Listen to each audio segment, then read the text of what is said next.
Iya, tidak boleh dibantu. Iya, terpujilah nama Tuhan Yesus yang telah kumpulkan saya dan saudara kembali ada dalam perhimpunan ibadah pada pagi hari ini. Terimalah salam dari mimbar ini untuk semua jemaat Tuhan. Shalom. Boleh sekali lagi dengan penuh semangat, dengan penuh sukacita. Shalom jemaat Tuhan. Ya, bagaimana kabarnya? Semuanya sehat? Puji Tuhan. Ya, pada hari ini kembali boleh berjumpa dengan Bapak Ibu Saudara. Senang. Ya, saya pribadi nggak bawa oleh-oleh. Ya, karena nggak sempat jalan-jalan. Ya, tapi puji Tuhan, suatu rasa sukacita boleh kembali berjumpa dengan jemaat Tuhan yang dari mimbar ini saya melihat wajah-wajah itu penuh sukacita, penuh kemuliaan Tuhan itu luar biasa. Hari ini Bapak Ibu Saudara, saya mengajak kita untuk merenungkan kembali satu kebenaran firman Tuhan tentang satu hal, yaitu iman yang tidak bisa dinegosiasi. Iman yang tidak bisa dinegosiasi. Saya mengajak kita untuk melihat satu kebenaran firman Tuhan. Saya mengajak kita membuka kitab Daniel pasal 3, ayat 13 dan 14. Iya, temukan ayatnya, saya akan membaca bagi kita semuanya. Kitab Daniel pasal 3, ayat 13 dan 14, demikian bunyi firman Tuhan menuliskan, sesudah itu Nebukadnezar memerintahkan dalam marahnya dan geramnya untuk membawa Sadrak, Mesak, dan Abednego menghadap. Setelah orang-orang itu dibawa menghadap raja, ayat 14 berkata begini, berkatalah Nebukadnezar kepada mereka, apakah benar hai Sadrak, Mesak, dan Abednego, bahwa kamu tidak memuja dewaku dan tidak menyembah patung emas yang kudirikan itu?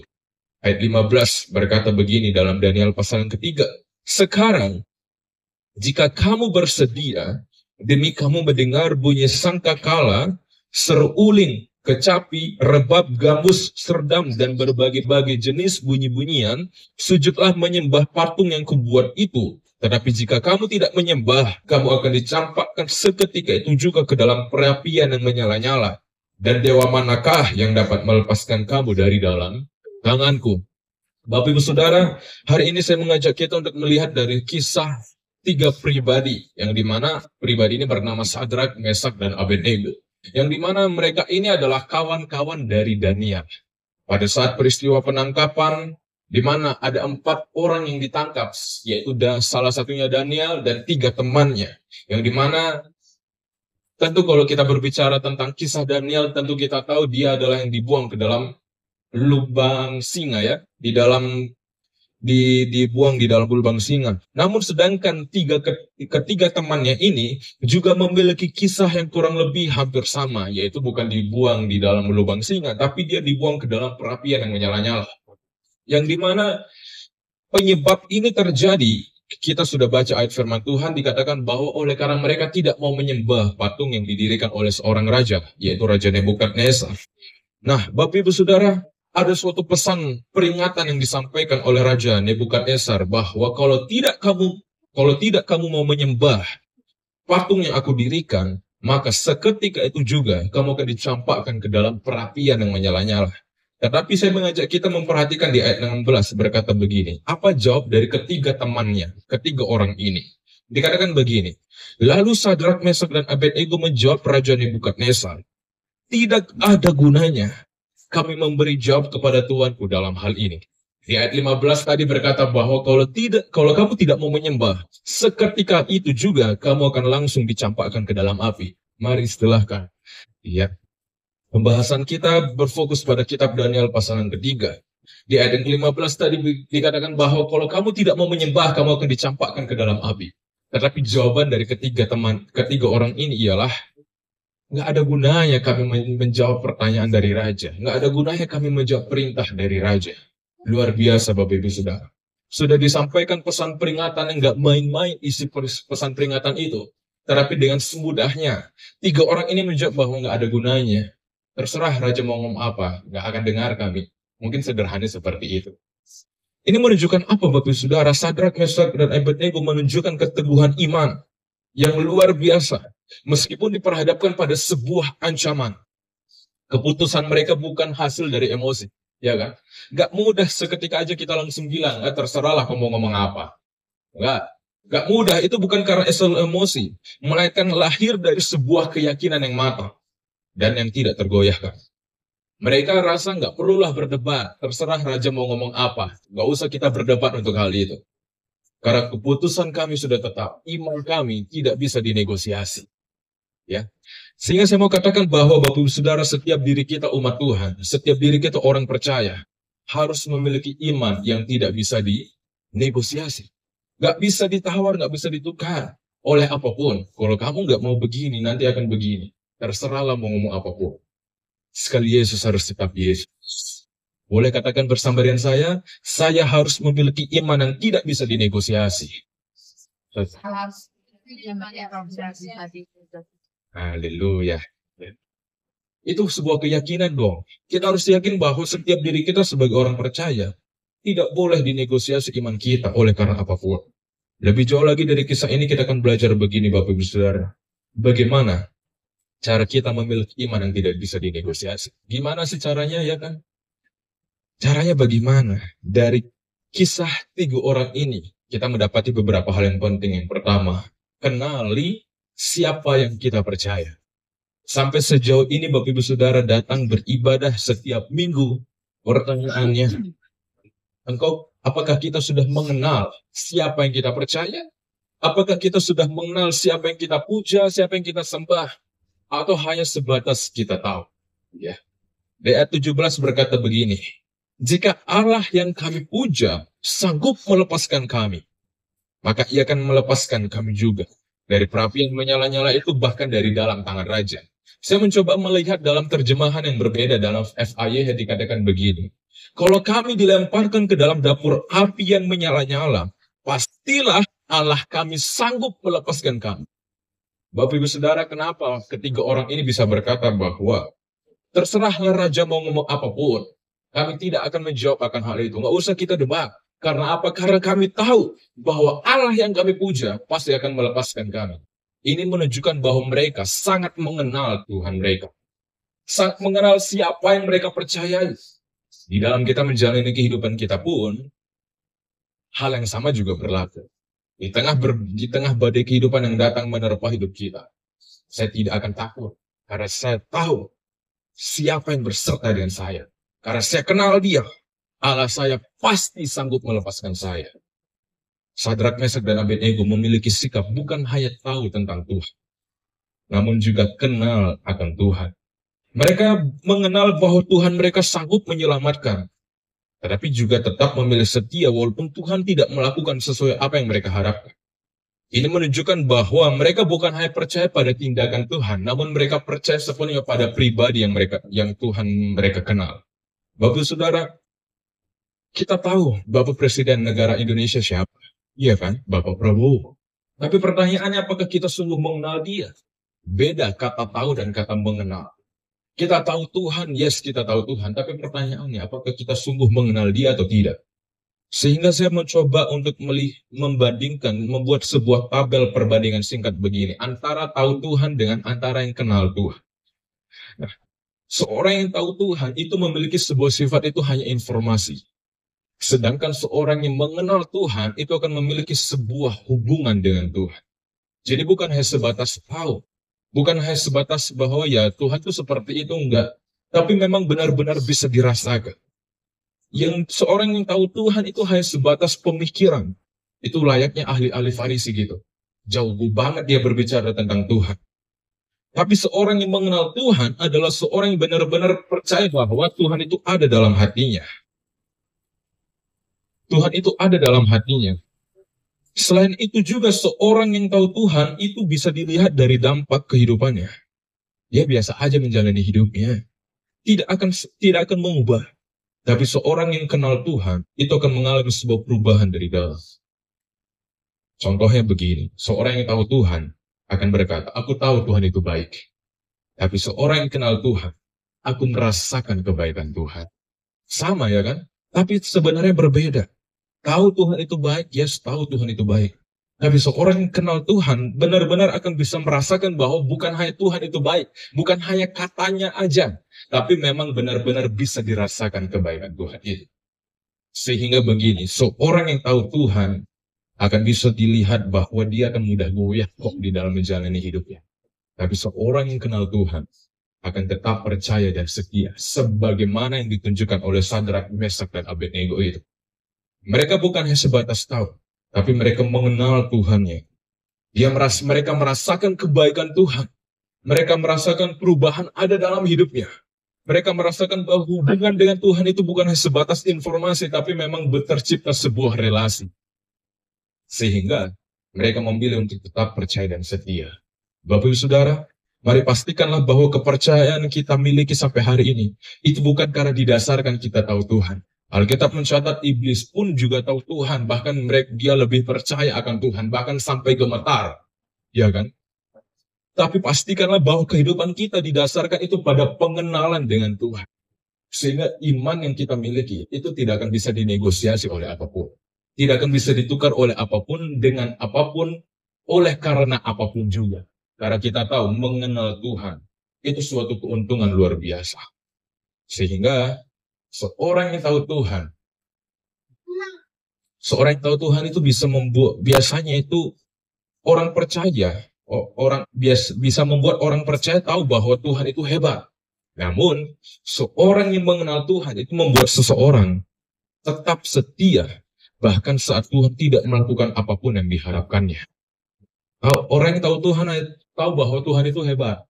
Tapi ketika Tuhan sepertinya sedang berdiam diri, mempertanyakan Tuhan di mana kehebatannya, di mana katanya kau berkuasa dan sebagainya. Kurang lebih seperti sikap bangsa Israel lah. Ketika melihat keajaiban Tuhan, mengenal sangat-sangat luar biasa cinta Tuhan. Tetapi ketika di padang gurun dan lain sebagainya, dia berkata, "Hai Musa, engkau membawa kami untuk kami mati di padang gurun." Seketika itu berubah. Karena apa? Karena mereka tidak mengenal Tuhan. Maka sebagai jemaat Tuhan yang dikasih oleh Tuhan, pastikanlah bahwa kita bukan hanya tahu Tuhan, tetapi mengenal Tuhan. Amin. Lebih lanjut lagi Bapak Saudara, hal yang kedua begini. Di dalam kita menjalani hidup kita, agar iman kita tidak bisa dinegosiasi, maka pastikanlah bahwa hal yang kedua, tetapkan prinsip dalam ikut Tuhan. Prinsip kita ikut Tuhan. Ayat 18 berkata begini, ini perkataan unik dari ketiga orang ini. Di kolom pertama tadi berkata bahwa di ayat 17, kami percaya bahwa Allah kami sanggup melepaskan kami. Tapi di ayat 18 berkata begini, tetapi seandainya tidak. Mereka berpikir logis aja. Walaupun sepertinya kami akan masuk ke dalam perapian, kami percaya bahwa Allah kami sanggup melepaskan kami. Tapi kalau sepertinya kami akhirnya harus mati konyol juga, mati gosong, hendaklah Tuanku Raja mengetahui bahwa kami tidak akan memuja Dewa Tuanku. Bapak Saudara, di dalam kita menjalani hidup kita pun, kita percaya bahwa Tuhan kita luar biasa. Kita percaya bahwa Tuhan kita sanggup menyatakan keajaibannya. Tetapi mari, sebagaimana yang ditunjukkan oleh ketiga orang ini, walaupun seandainya Tuhan saya berdiam diri pun, saya tidak akan pernah biarkan iman saya digoyahkan oleh apapun. Ini prinsip luar biasa loh. Sadrak, Mesak, dan Abednego menetapkan prinsip cinta yang sejati kepada Tuhan. Bukan hanya didasarkan pada pertolongan daripada Tuhan. Bukan hanya karena Tuhan tolong akhirnya mereka cinta, enggak. Tapi karena mereka benar-benar cinta pribadinya Tuhan. Cinta pribadinya Tuhan.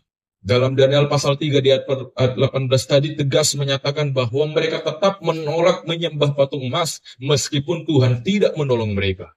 Meskipun Tuhan tak menolongku, meskipun duri dalam dagingku dan lain sebagainya, ku tetap memilih percaya. Prinsip luar biasa itu. Cinta mereka tidaklah bersyarat. Bagi mereka, setia kepada Tuhan lebih penting daripada menyelamatkan diri sendiri. Luar biasa prinsip ini. Luar biasa prinsip yang ditunjukkan oleh ketiga orang ini.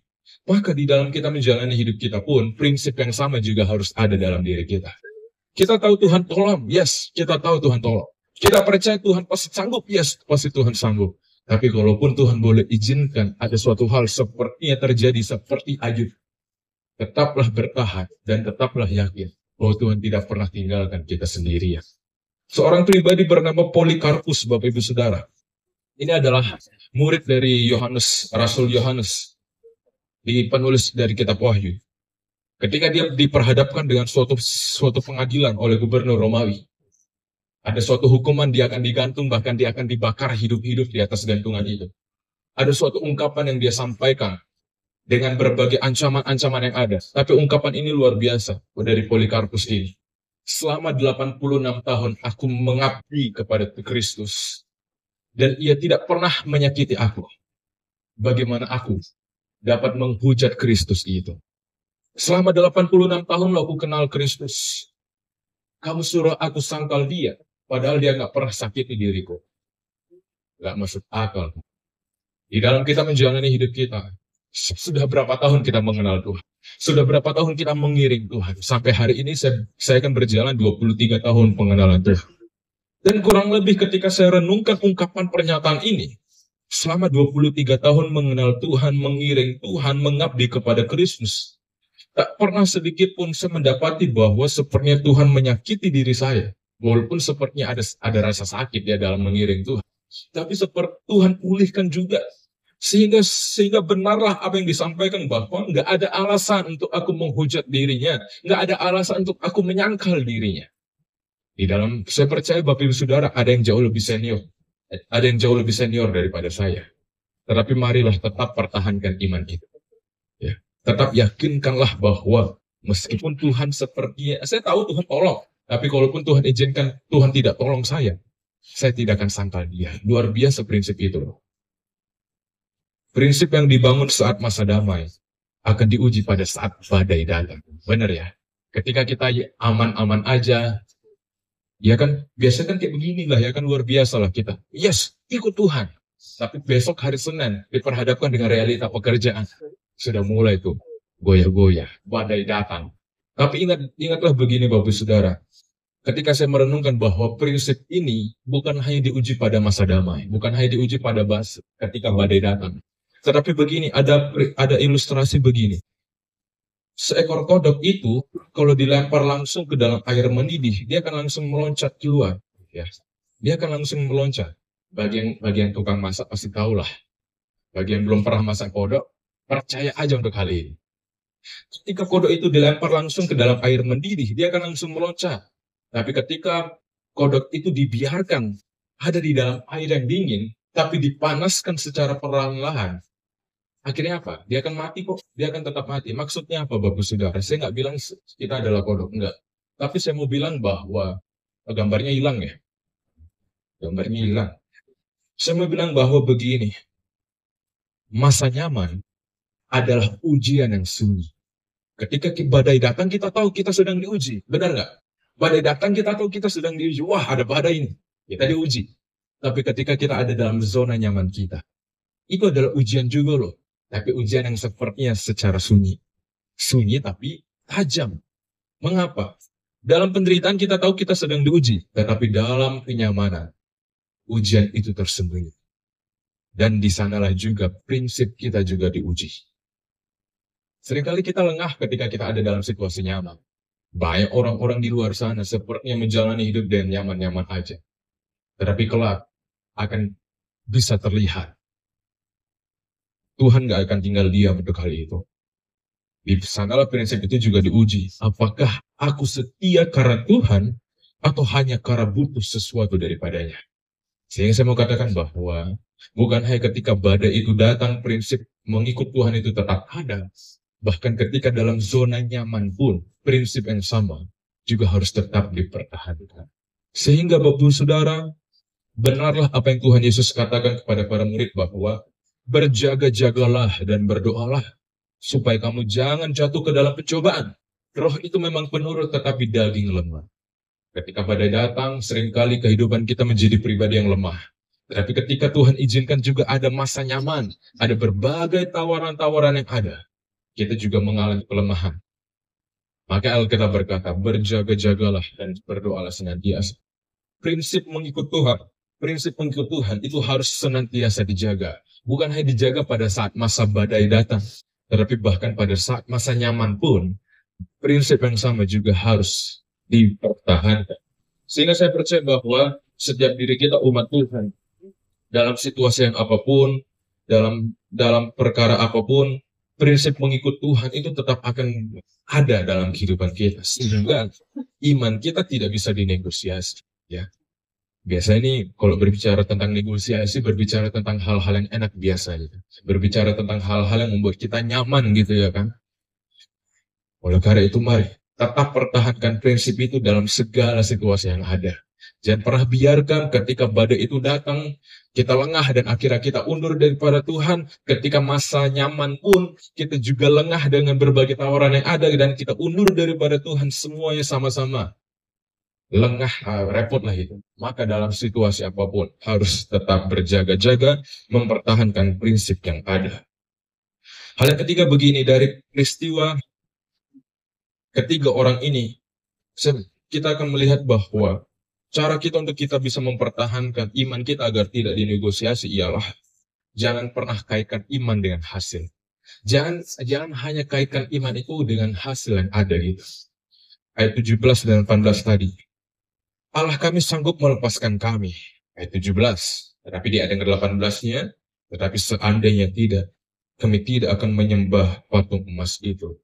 Bapak saudara, saya bilang begini, iman yang mereka tunjukkan, itu tidak bergantung pada hasil yang mereka inginkan.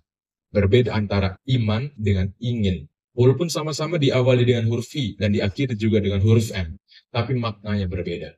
Iman dan ingin. Saya beriman, saya pasti punya mobil. Tapi ternyata dia ingin punya mobil. Bukan berarti nggak boleh. Tapi begini, jangan pernah biarkan iman kita itu akhirnya bergantung pada sesuatu hal yang kita inginkan. Iman yang mereka tunjukkan yaitu ketiga orang ini tidak bergantung pada hasil yang mereka inginkan, melainkan pada siapa Tuhan itu. Mereka tahu bahwa Tuhan berkuasa menyelamatkan, tetapi mereka tidak memaksa Tuhan untuk bertindak sesuai harapan mereka. Mereka tetap setia, bahkan jika hasilnya adalah sebuah kematian.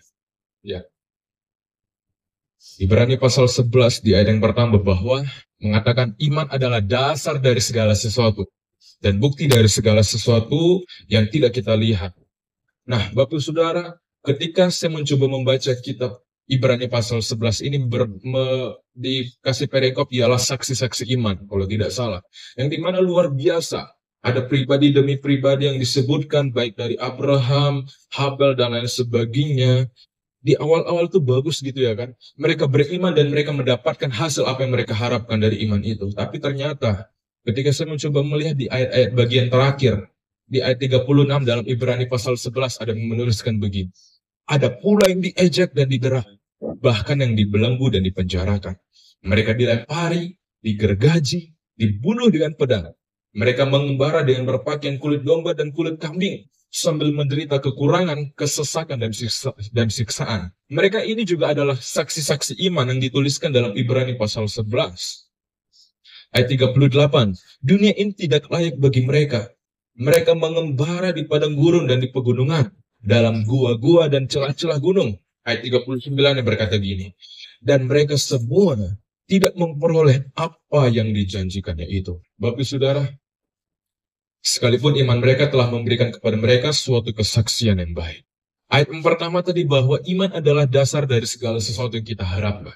Tapi ternyata di dalam ayat 39 berkata bahwa mereka tidak memperoleh apa yang mereka harapkan, apa yang mereka janjikan. Berarti sepertinya iman itu adalah bohong gitu ya kan. Katanya iman adalah dasar dari segala sesuatu yang diharapkan. Tapi di ayat 36 tadi diizinkan bahwa ada yang diejek, ada yang didera, ada yang dibelenggukan, dipenjara, dilempari, digergaji, dan lain sebagainya. Nah, apa maksudnya Bapak Saudara? Ibrani pasal 11 ayat yang pertama itu adalah fondasi dari iman. Ayat 36 sampai di ayat 40 itu adalah juga buktinya bahwa mereka memang tidak melihat janji itu digenapi di dunia ini. Namun iman mereka ditunjukkan dengan mereka tetap setia sampai akhir. Itulah iman yang sejati. Inilah iman yang tidak bergantung pada hasil yang kelihatan. Hal yang sama juga kita harus miliki bahwa agar iman kita tidak dinegosiasi, mari pastikanlah bahwa iman kita itu tidak hanya berfokus pada apa yang terlihat, apa yang kelihatan. Nah, karena begini, sebagaimana yang tadi ditunjukkan bahwa walaupun sepertinya janji itu tidak digenapi secara langsung, secara nyata, namun iman mereka tetap bergantung hanya kepada Tuhan. Sehingga Bapak Saudara di dalam kita menjalani kehidupan kita bersama, yuk Pastikanlah bahwa iman kita itu benar-benar iman yang tidak hanya bergantung pada hasilnya, tetapi kita bergantung penuh pada Tuhan itu sendiri. Maka saya percaya dalam segala apapun, dalam situasi mau bagaimanapun, iman kita akan tetap menjadi iman yang kokoh, iman yang tidak bisa dinegosiasi. Sebagaimana ketiga orang ini, Sadrak, Mesak, dan Abednego. Terserah raja mau ngomong apapun, kami nggak perlu berdebat, kami nggak perlu panjang-panjang menjawab, karena keputusan kami sudah tetap bulat. Iman kami hanya kepada Tuhan, nggak ada yang lain sebagainya. Maka kesimpulan kebenaran firman Tuhan pada hari ini berbicara tentang iman yang tidak bisa dinegosiasi, iman yang tidak mau diajak berdebat, iman yang tidak mau diajak berunding dan lain sebagainya, iman yang tidak mau ditawar-tawar. Bagaimana caranya agar kita bisa sebagai orang yang percaya bisa memiliki iman yang tidak bisa negosiasi? Dari kisah ini kita belajar 3 hal yang penting, bahwa mengenal siapa yang kita percaya. Bukan hanya sebatas tahu, tetapi benar-benar mengenal. Seorang yang mengenal adalah seorang benar-benar bisa merasakan kehadiran Tuhan itu ada dalam hidupnya. Sehingga akan bisa dibuktikan bahwa mereka tidak mudah goyah, tetapi mereka akan tetap teguh dalam situasi apapun. Menetapkan prinsip mengikut Tuhan bukan hanya prinsip ketika badai itu datang, diuji, prinsip itu enggak. Tapi bahkan di masa nyaman, di masa aman pun, prinsip yang sama juga akan diuji. Dan juga jangan kaitkan iman dengan hasil, ya. Tapi kaitkanlah iman itu dengan Tuhan itu sendiri. Maka saya percaya kita akan bisa memiliki iman yang teguh, yang tidak bisa dinegosiasi oleh apapun, yang tidak bisa diajak debat oleh apapun. Ya, terserah raja mau ngomong apa, terserah orang mau ngomong apa tentang iman saya, terserah. Tapi keputusan saya sudah bulat. Sekali Yesus hanya tetap Yesus. Nah, Bapak Saudara, saya berdoa berharap agar kedepannya setiap diri kita itu menjadi umat Tuhan yang memiliki iman yang tidak bisa dinegosiasi. Ya, oleh karena itu, mari yuk sama-sama miliki iman yang tidak bisa dinegosiasi. 3 hal ini Bapak Saudara, kiranya kita menangkap pesan firman Tuhan pada hari ini, dan kiranya bisa kita terapkan itu sepenuhnya dalam kehidupan kita. Maka saya percaya, iman kita adalah iman yang tidak bisa dinegosiasi. Nah, Bapak Saudara, agar Bapak Saudara pulang tidak dengan sia-sia, sebagaimana yang selalu saya terapkan, bahwa dimanapun saya pelayanan, saya akan menerapkan akan hal ini, ya kan? Langsung melek semuanya. Nah, boleh bantu saya, kita ucapkan 3 hal ini, agar apa? Agar ketika engkau pulang tinggalkan tempat ini, engkau pulang tidak dengan sia-sia. Tetapi sedikit tidaknya, kita sama-sama menangkap, apa sih khotbahnya? Khotbah berbicara tentang ini, ada 3 hal, pokoknya ini. Selepasnya, ya kan? Selepasnya bisa dikembangkan sendirilah. Karena inti firman Tuhan ialah ini. 3 hal ini, ya. Boleh bantu saya sebutkan kalimat pertanyaannya. Mari kita sama-sama sebutkan 3 hal ini secara perlahan-lahan, secara bersama-sama. Jangan berebut, karena ini bukan bagi-bagi sembako, ya. Nah, boleh ya? Kita sebutkan bersama-sama, ya. Saya akan memulai dengan kalimat pertanyaan.